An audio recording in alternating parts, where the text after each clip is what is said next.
Hi, I'm Asim, and this is my Phase 2 full-stack ToDo application. This project demonstrates how a modern web app can combine secure authentication, cloud APIs, and a real database into a complete working system. A new user can begin by signing up with an email and password.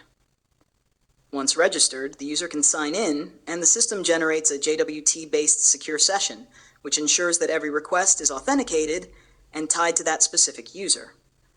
After logging in, the user arrives at their personal task dashboard.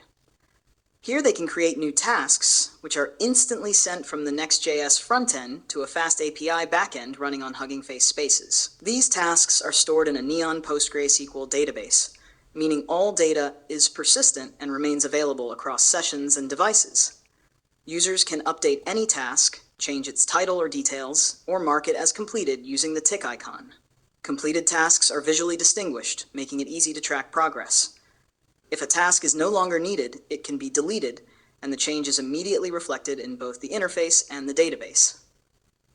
All data in the system is user-scoped, which means every task belongs to the authenticated user who created it. No user can access, modify, or view another user's tasks, ensuring privacy and security. The front-end is built with Next.js and deployed on Vercel, while the backend runs independently on HuggingFace Spaces, connected to a cloud-hosted Neon database. This creates a true